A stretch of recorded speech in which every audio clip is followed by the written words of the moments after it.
অভিবাসী ঠেকাতে প্রতিটি দেশ নতুন নতুন সিদ্ধান্ত নিচ্ছে। পিছিয়ে নেই যুক্তরাজ্য। যুক্তরাজ্যের নতুন একটি সিদ্ধান্ত ভিন্নভাবে আলোচনায় এসেছে দেশে এবং বিদেশে। জানিয়ে দিব এই ঘটনাটির বিস্তারিত। যারা দেখছেন এই ভিডিওটি বিভিন্ন দেশ থেকে ইউটিউব, ফেসবুক দুই প্ল্যাটফর্মে, আমরা প্রতিদিনই অভিবাসীদের এই গুরুত্বপূর্ণ তথ্য ইনফরমেশন গুলো দিয়ে আপনাদেরকে সহযোগিতা করে থাকি।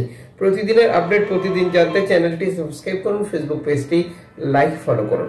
আপনি কোন দেশ থেকে এই ভিডিওতে যুক্ত হয়েছেন কমেন্টস করুন, ইনশাআল্লাহ আপনার কমেন্টসের রিপ্লাই করা হবে। লিবিয়া, তিউনিসিয়া থেকে ইতালিতে শরণার্থী যাওয়া বাধাগ্রস্ত করতে ইতালি এবং ইউরোপের দেশগুলোর সর্বোচ্চ চেষ্টা অব্যাহত রয়েছে প্রতিনিয়তই। যে ধারাবাহিকতায় তিউনিসিয়াতে অভিবাসী বিরোধী যে কঠোর অবস্থান সেটি আরো জোরদার করা হচ্ছে।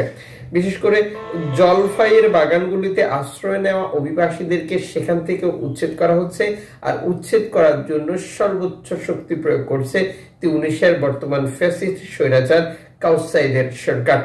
একই অবস্থা লিবিয়ার বিভিন্ন অঞ্চলে, যেখানে মিলিশিয়া বিভিন্ন গ্রুপ লিবিয়া পরিচালনা করছেন। সাবেক প্রেসিডেন্ট গাদ্দাফির পতনের পর থেকে লিবিয়া বিভক্ত হয়ে কয়েকটি যেটা মাফিয়া দল দ্বারা নিয়ন্ত্রিত হচ্ছে, আর প্রতিনিয়তই এই দলগুলোকে নিয়ন্ত্রণ করার জন্য ইতালি এবং ইউরোপ ইউনিয়নের সর্বোচ্চ যে চেষ্টা সেটি দেখা যায় প্রতিনিয়তই। অভিবাসী আটকাতে বাধা দিতে অভিবাসী বিরোধী কার্যক্রম যেটি কন্টিনিউ অব্যাহত রয়েছে। যেমন আবারও আলোচনায় যুক্তরাজ্য সরকার অভিবাসীদেরকে যারা যুক্তরাজ্য প্রবেশ করছে তাদেরকে আর কোনো ধরনের বৈধতা দেবে না। কোন ধরনের অভিবাসীদেরকে এই সুযোগ থেকে বঞ্চিত করা হচ্ছে তা জানিয়েছে স্থানীয় দৈনিকগুলো, যেখানে বলা হয়েছে যুক্তরাজ্যে বর্তমান চলছে স্থানীয় নির্বাচনের আগেই সরকার এই সিদ্ধান্তটি নিয়েছে।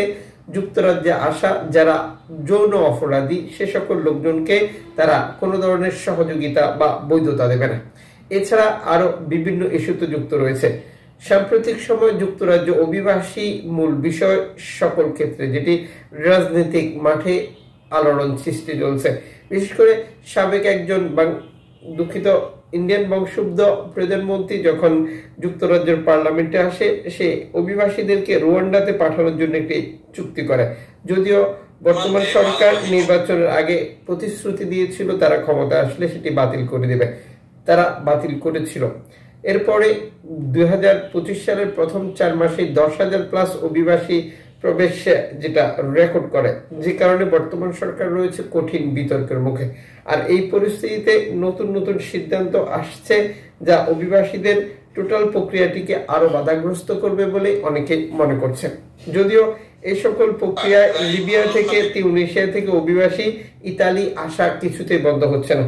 বর্তমান ভূমধ্যসাগরে কাজ করছে 6টি এনজি সংস্থা, যে সকল নৌকাগুলো বিপদে পড়ছে ইতালিতে আসার পথে তাদেরকে উদ্ধার করার জন্য।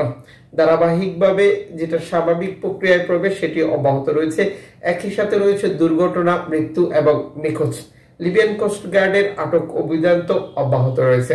দর্শক যুক্ত থাকুন, দেখা হচ্ছে নতুন ভিডিওতে।